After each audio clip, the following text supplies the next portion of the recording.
Good morning guys, मेरा नाम कृतिका मिश्रा और आप सभी का मेरे इस YouTube channel commerce with Kritika में बहुत सारा स्वागत है।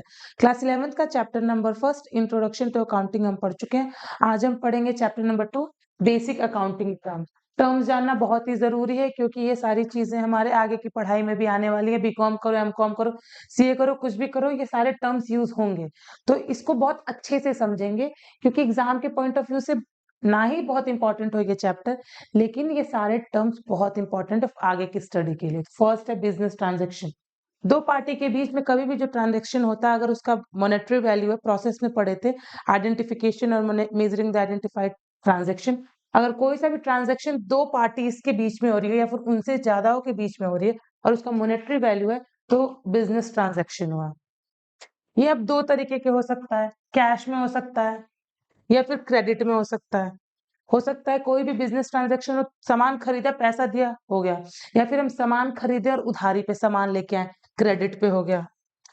और इंटरनल और एक्सटर्नल ट्रांजैक्शन भी होता है। अब देखते हैं इंटरनल ट्रांजैक्शन क्या होता है। बिजनेस शुरू किया है मैंने, अब ऐसा ट्रांजैक्शन जिसमें दूसरी पार्टी की जरूरत नहीं है, हमें सिर्फ हम अकेले ही काफी है, या फिर जो भी सामान है वही, जैसे कि मशीन कोई परचेज किया मैंने, कोई मशीन परचेज किया है मैंने, ठीक है। आज हमने एक मशीन, मतलब मानो कुछ भी खरीदा है हमने, आज उसकी प्राइस जो है 1 लाख की है। वो 1 लाख रुपए का वो मशीन है।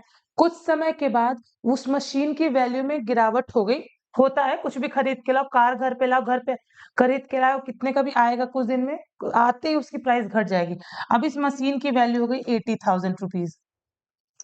अब इस मशीन में डेप्रिसिएशन हुआ, गिरावट हुई। किसी और की जरूरत नहीं पड़ी इस मशीन को अपना 1 लाख से 80,000 करने में, पर हुआ है यहाँ पे ट्रांजैक्शन 1 लाख से 80 में चेंज हुआ है। तो डेप्रिसिएशन इसका बहुत ही अच्छा एग्जाम्पल है इंटरनल का। आगे ये वर्ड और भी अच्छे से पढ़ेंगे, पर अभी इतना समझ लो कि कैश और क्रेडिट में ट्रांजैक्शन होता है, इंटरनल और एक्सटर्नल होता है। एक्सटर्नल वही उधारी पे सामान लेके आए, पैसा नहीं दिए, बाद में देंगे। बिजनेस ट्रांजैक्शन कैश में होता है, सामान खरीदा, पैसा दिया, हो गया। क्रेडिट में होता है, सामान उधारी पे लेके आए हैं। इंटरनल हुआ, किसी दूसरे की जरूरत नहीं है हमें, हम हमारा जो भी मशीन है वो खुद ही उसके में चेंजेस आ गए प्राइस में। एक्सटर्नल सामान पे सामान लेके आए हैं कहीं से उधारी पे, और क्रेडिटर की जरूरत पड़ी हमें जिससे हमने सामान लिया हुआ है। सिंपल है ये। सेकंड आता है अकाउंट। इसमें कोई भी एक पर्टिकुलर हेड की जरूरत होती है, किसी भी एक इंसान का पकड़ के अकाउंट बन जाता है, और ये टी के शेप में होता है। क्रेडिटर और डेटर में अलग अलग होता है। An account is a detailed record of all the money that business और अ पर्सन रिसीव्ड और स्पेंड। डेबिट और क्रेडिट में होता है, जो भी आया जो भी गया रिकॉर्ड करते हैं टी शेप में। मानो इधर जाने वाला, इधर आने वाला रिकॉर्ड किया हुआ है, ये हो गया अकाउंट। थर्ड है कैपिटल। अब देखते हैं, मैंने एक बिजनेस शुरू किया है, कुछ भी बिजनेस शुरू किया, जैसे किराने की दुकान खोली है मैंने। अब किराने की दुकान खोलने के लिए मुझे पैसा चाहिए होगा। किराने की दुकान खोलिए, चलो देखते हैं।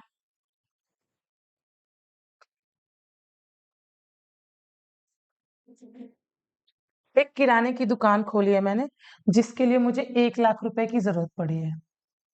ऐसी एक कमी है, 1 लाख रुपए की किराने की दुकान खोली, उसके लिए मुझे जरूरत पड़ती है। 1 लाख जो हुआ कैपिटल हुआ। अब उस किराने की दुकान में मुझे चेयर भी लेके जाना है, क्योंकि मैं बैठूंगा किस पे, जो टेबल होता है जहाँ के अंदर बैठे रहते हैं वो लोग, वो टेबल और चेयर मैं अपने घर से लेके जा रहा हूँ।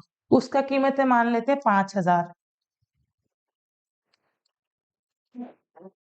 टेबल और चेयर भी मैं घर से ले रहा हूँ, उसकी कीमत है 5,000 रुपए। अब बिजनेस स्टार्ट करने के लिए मेरे को इतना तो लगा, 1,05,000 के करीब में पैसे लगे। तो ये 1,05,000 जो है वो मेरा कैपिटल है। सिर्फ कैश ही नहीं, गुड्स को भी देखते हैं कैपिटल के अंदर। सिर्फ कैश नहीं, सिर्फ इस 1 लाख को ही कैपिटल नहीं मानेंगे। ये जो गुड्स 5,000 का था, इसको भी कैपिटल मानेंगे। कैपिटल वो अमाउंट होता है जो हम अपना बिजनेस स्टार्ट करने के लिए लेते हैं। हम अपना बिजनेस स्टार्ट करने के लिए हमें जो भी पूंजी चाहिए, जो भी पैसा चाहिए, वो कैपिटल में। इसमें सिर्फ पैसा ही नहीं होता, अगर कोई सामान भी आप लेके आए हो वो भी कैपिटल में जाता है। वो कुछ भी हो सकता है, कोई सा भी सामान हो, अगर आप लेके आ रहे हो अपने बिजनेस स्टार्ट करने के लिए, वो हेल्पफुल है तो कैपिटल में होता है। अब कैपिटल को नेटवर्थ भी कहते हैं और ओनर्स इक्विटी भी कहते हैं। एमसीक्यू में ये पूछ सकता है कि कैपिटल को और कौन से दो टर्म्स से जानते हैं। नेटवर्थ इंपॉर्टेंट है और ओनर्स इक्विटी। कैपिटल जो पैसा पूंजी लगाया हुआ है, वो कैश भी हो सकता है, गुड्स भी हो सकता है, सर्विस भी हो सकता है। It refers to the amount invested by the owner in a business.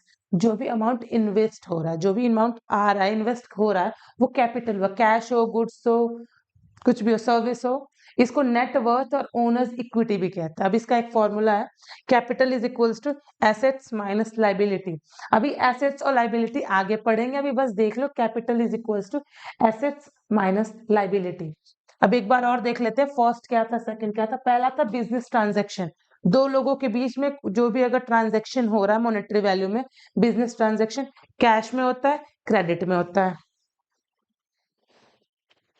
Account, किसी भी पर्टिकुलर हेड का अकाउंट बनता है, टी के शेप में होता है, एक तरफ डेबिट एक तरफ क्रेडिट, आने वाला पैसा और जाने वाला पैसा रिकॉर्ड करते हैं, वो हो जाता है अकाउंट। कैपिटल, कोई सा भी मनी इन्वेस्ट होता है जब हमारे बिजनेस में, वो कैपिटल होता है, चाहे वो कैश हो, चाहे वो गुड हो, चाहे वो सर्विसेज हो। अब इसको नेट वर्थ और ओनर्स इक्विटी भी कहते हैं। एक फॉर्मूला भी है, capital is equals to assets minus liability. अब एसेट्स लाइबिलिटी आगे पढ़ेंगे। अब आते हैं फोर्थ पे, ड्रॉइंग। ये बिजनेस है, बिजनेस में हमने कैपिटल लगाया है। ये हम है, सॉरी,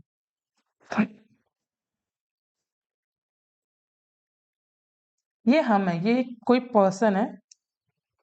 एक सेकंड क्लास, ये कोई एक पर्सन है जो अपने घर से लेके गया है कैपिटल, मतलब कैश और गुड्स, और उसने ये बिजनेस स्टार्ट किया। ये है उसका बिजनेस, कोई सा भी बिजनेस हो, ये अब उसका बिजनेस है। ठीक है, ये लेके गए, कैपिटल लगाया, कैश और गुड्स, ये हो गया। अब उसको जरूरत पड़ी, वो बिजनेस से कुछ घर अपने पास लेके आ रहा है पर्सनल यूज के लिए। किराने की दुकान थी, पैसा लगाया था हमने उतना, अब मुझे चीनी की जरूरत है, मैं अपने दुकान से चीनी लेके आ गया हूँ, या फिर चीनी लेके आ गई हूँ अपने पर्सनल यूज के लिए, तो वो ड्राइंग हो जाएगा। जब भी बिजनेस से कुछ पर्सनल यूज के लिए एंटरप्रेन्योर लेता है, ओनर लेता है, जिसका भी बिजनेस है, वो अपने पर्सनल यूज के लिए कोई सी भी चीज देता है, चाहे वो गुड्स हो, चाहे वो कैश हो, वो हो जाता है drawing. Drawing in account refers to the withdrawal, लेना, made by the business owner, जो ओनर है, from their own companies fund for personal use. कभी कोई भी व्यक्ति अगर अपनी बिजनेस से अपने काम के लिए, पर्सनल यूज के लिए कोई सा भी सामान लेता है, गुड्स लेता है, कैश लेता है, वो हो जाता है ड्राइंग। लगाया, इन्वेस्ट किया, कैश और गुड्स तो कैपिटल, उसी बिजनेस में से ले लिया तो drawing. Fourth point. Fifth, liability, बोझ। मेरे ऊपर बहुत बोझ है, मेरे सर पे बहुत लाइबिलिटी है। बिजनेस के सर पे भी लाइबिलिटी होती है, बहुत सारा कर्जा होता है। लाइबिलिटी को बहुत इजी में समझना है तो सोचो कि बहुत सारा पैसा किसी से उधारी लिया हुआ है, बहुत बर्डन है कि कहाँ से चुकाएंगे, रातों की नींद गायब है हमारी। वही बिजनेस के साथ भी, कंपनीज में भी वही होता है। Liability refers to the financial obligation of business, it's donate the amount which a business own to the others. लिया हुआ है किसी से पैसा, मैंने किसी से पैसा लिया हुआ, मेरे सर पे बहुत बोझ है, बिजनेस के सर पे बहुत बोझ है कि भाई अब ये देंगे कैसे हम। ये होता है लाइबिलिटी, बोझ, बर्डन, अपने ऊपर बहुत प्रेशर फील हो रहा है कि देना है पैसा, वो होता है लाइबिलिटी। अब लाइबिलिटी दो तरीके का होता है, टू टाइप्स के होते हैं। First, non current liability, second, current liability. First non current liability, second current liability. अब सिंपल सा समझते हैं, मैंने शुरू किया बिजनेस किराने वाले, अब मुझे चाहिए कि अब मेरा किराने का दुकान अच्छा चला, मुझे चाहिए कि मुझे अब भाई उसको और बड़ा करना है। हम गए और बैंक से बोले कि मुझे लोन दे दो भाई। बैंक ने मुझे लोन दिया, बैंक ने मुझे पैसा दिया, अब मेरे सर पे बोझ तो है ना कि उसके पैसे को मुझे उतारना है, वो उसने जितना भी मुझे दिया मुझे वो वापस करना है बैंक को। मेरे सर पे बोझ है, तो वो लायबिलिटी हुआ। पर क्या वो जो भी लोन मुझे दिया है, वो मुझे 1 साल के अंदर देना है? बहुत जल्दी देना है? नहीं। बैंक लोन देता है तो हम 5 साल, 6 साल छोटे-छोटे उसमें ईएमआईज़ में उसको कन्वर्ट करते हैं। ऐसा नहीं कि 1 साल में ही पूरा भर देना है। तो जो भी लॉन्ग टर्म के लिए हो, it refers to the those which fall due for payment in a relatively longer period. लंबे समय तक चलने वाली लाइबिलिटी जो होती है वो नॉन करंट लाइबिलिटीज होती है। लोन ले रखा है मैंने बैंक से, सिंपल सा एग्जांपल है, किराने की दुकान को बढ़ाने के लिए लोन लिया है। अब तुरंत तो देना नहीं है, ज्यादा समय लगेगा मुझे। इस लॉन्गर पीरियड को मोर देन 12 मंथ और इक्वल्स टू 12 मंथ भी बोलते हैं, मतलब 12 महीने से ज्यादा या 12 महीना, मोर देन 12 मंथ और इक्वल्स टू 12 मंथ, मतलब ज्यादा ही समय लगेगा, 1 साल से ज्यादा ही समय लगेगा इस लाइबिलिटी को पे करने में, वो हो जाएगा नॉन करंट लाइबिलिटी। अब दूसरा, हमने किसी और से ले लिया है, हमने अपने किराने की दुकान को बढ़ाने के लिए किसी सोहन से ले लिया, भाई पैसे दे दे मुझे जरूरत है। बर्डन तो अभी भी है क्योंकि सोहन को पैसे देना है। अब सोहन को 1 साल तक तो इंतजार कर नहीं सकते, सोहन बोला है कि पैसे दे तो रहा हूं पर 3 ही महीने के अंदर मुझे दे देना, तो वो हो जाएगा current liability. It refers to those which are to be paid in a near future. 12 महीने से जल्दी भरना हो। अब सोहन नहीं वेट करेगा, उसको चाहिए कि भाई मैं दे रहा हूँ अभी, मैं दे रहा हूँ अभी तुमको, लेकिन तुम जल्दी मुझे दे देना। तो हमने बोला है कि ठीक है, 3 महीने के अंदर हम तुम्हें अपना दे देंगे, ले लेना। सोहन हो गया हमारे लिए क्रेडिटर। मैंने सोहन से बोला है कि भाई मेरे को पैसे दे दे, अब मैं तुमको 3 महीने बाद दे दूंगी, तो बोझ अभी भी मेरे ऊपर है, लेकिन अब 12 महीने से जल्दी मुझे वो पूरा करना है। लायबिलिटी बोझ हो गया। बोझ अगर लंबे समय तक चल रहा है तो नॉन करंट लायबिलिटी। बोझ 12 महीने की कमी में मेरे को पूरा कर देना है, भाई पेमेंट करना है मुझे, तो वो हो गया करंट लायबिलिटी। अब आते हैं नेक्स्ट पे, assets. And assets is anything of value or a resource of value that can be converted into cash. Assets, liability बोझ हो गया। अब assets होता है future economic benefit. Future economic benefit. अब फ्यूचर में हमें उस चीज से फायदा होने वाला, उस चीज को कहते हैं एसेट। फ्यूचर में हमें उस चीज से फायदा होने वाला है, उस चीज को कहते हैं assets. Future economic benefit, future में जिस भी चीज से हमें फायदा होगा, वो गुड हो, कैश हो, कोई सा भी सर्विस हो, उसको कहते हैं एसेट्स। अब एसेट्स होते हैं हमारे 3 तरीके के, non current assets, current assets और फिक्टिशियस एसेट्स। अब देखते हैं कि नॉन करंट एसेट्स क्या होता है। नॉन करंट एसेट्स वो एसेट्स होता है जो हम सेल के लिए नहीं रखते हैं, नॉट फॉर सेल। ये हमने बेचने के लिए नहीं करा हुआ है, ये हमने बेचने के लिए नहीं एसेट्स को रखा हुआ है। हमने ये नहीं सोचा है कि फ्यूचर में इस एसेट्स को हम बेचेंगे।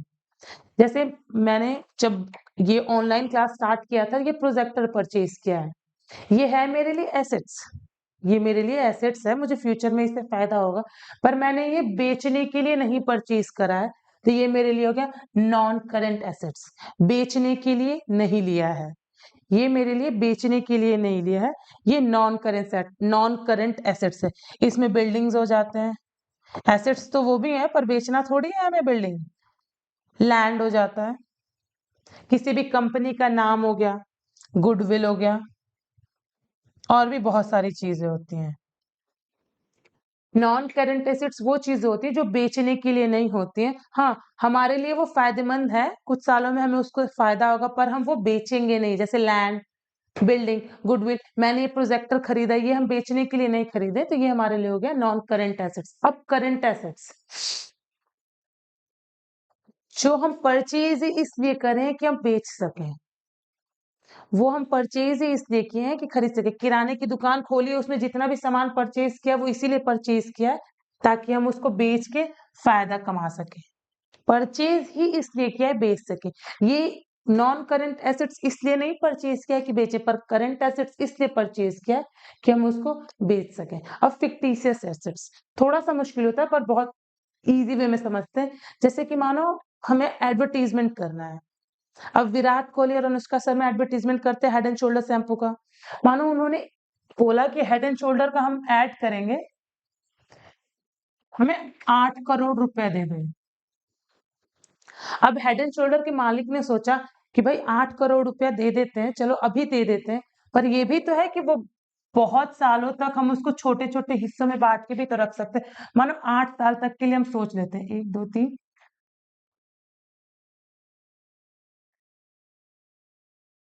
इन 8 सालों में हम इस 8 करोड़ को बाँट भी तो सकते हैं। अब विराट कोहली और अनुष्का शर्मा अगर ऐड करेंगे तो उस चीज़ का लोगों पे असर भी तो पड़ेगा। अब 8 करोड़ को वो 1 साल में ही नहीं लेके अलग-अलग सालों में, जैसे इस साल में 1 करोड़ मान सकते हैं।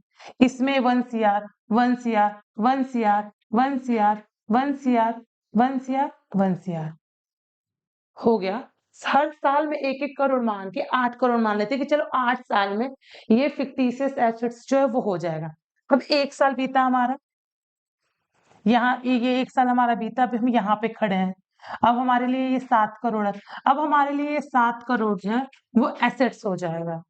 फिर 2 साल बीता, अब ये 2 साल बीत चुका है, हमारे लिए 6 करोड़ है। अब ये हमारे लिए एसेट्स हो जाएगा। यानी ईयर बर ईयर, ईयर चेंज होता रहेगा। सोचेंगे बस हम कि हो रहा है, हो हम 8 करोड़ दे चुके हैं। 8 करोड़ हम उन दोनों को, विराट कोहली और अनुष्का शर्मा को दे चुके हैं। लेकिन हम अपने दिमाग में ये सोच के रखेंगे कि 1 साल 1-1 करोड़ बीतता जा रहा है, तो आगे के साल में हमें उस 8 करोड़ का फ़ायदा होगा। इमेजिनरी एसेट सिर्फ काल्पनिक है, सोचा हुआ है, ऐसा होता कुछ नहीं है, दे चुके हैं हम पैसा। लेकिन हम बस सोचेंगे कि 1-1 साल वो सारी चीज़ें चेंज होती जा रही हैं। एक बार और देख लेते हैं कौन-कौन सी चीज़ें हमने आज पढ़ी हैं। पहले पढ़ा था बिजनेस ट्रांजैक्शन, 2 लोगों के बीच में ट्रांजैक्शन होता है कैश में और क्रेडिट में। फिर था अकाउंट्स, एक भी कोई भी पर्टिकुलर हेड है उसके बीच में अकाउंट्स, उसका अकाउंट बनता है, टी शेप्ड में होता है। फिर है कैपिटल, जो भी चीजें आप लगाते हो अपने बिजनेस में, चाहे वो कैश हो चाहे वो सामान हो, सामान को भी कैपिटल में लेते हैं। ड्राइंग, कोई सा भी चीज आप बिजनेस से लेते हो चाहे वो कैश हो या फिर कैपिटल हो, वो हो जाता है ड्राइंग। लाइबिलिटी, बोझ, सर पे बोझ है, क्या मैंने लोन लिया हुआ है बैंक से, अब उस लोन को 12 महीने के बाद पे करना है मुझे, तुरंत प्रेशर नहीं है, 12 महीने तक है समय, 12 महीने के बाद पे करना है, वो नॉन करंट। और जब कुछ ही समय का मेरे पास समय, जल्दी मुझे नियर फ्यूचर में पे करना, 12 महीने से कम में पे करना, तो करंट लाइबिलिटी। बोझ है दोनों में लेकिन एक में 12 महीने से ज्यादा, तो वो हो जाता है नॉन करंट। 12 महीने से कम करंट। एसेट्स, जो हमारे फ्यूचर में इकोनॉमिक बेनिफिट दे, हमसे हमारा फायदा हो उस चीज से, वो हो जाता है एसेट्स। अब एसेट्स 2 तरीके के हैं, सॉरी 3 तरीके के हैं। पहला है नॉन करंट एसेट्स, जो सेल्स के लिए नहीं है, हमारी बिल्डिंग, लैंड, गुडविल। बिल्डिंग खरीदा है, एसेट्स है हमारे लिए, पर हमें बेचना नहीं है क्योंकि रहना है। लैंड खरीदा है, बेचना नहीं है क्योंकि घर बना के रहना है। करंट एसेट्स वो है क्योंकि हमने उस चीज को परचेज ही इसलिए किया है कि हम उसको कैश में कन्वर्ट कर सके, खरीदा इसलिए है कि बेच सके। और फिक्टिशियस एसेट्स इमेजिनरी एसेट्स है, काल्पनिक एसेट्स है। Thank you so much class. अगर आपको कोई सा भी दिक्कत हो तो कमेंट सेक्शन में हमें बताएं और अपना सपोर्ट बनाए रखें। लाइक शेयर और सब्सक्राइब करते रहें। Thank you.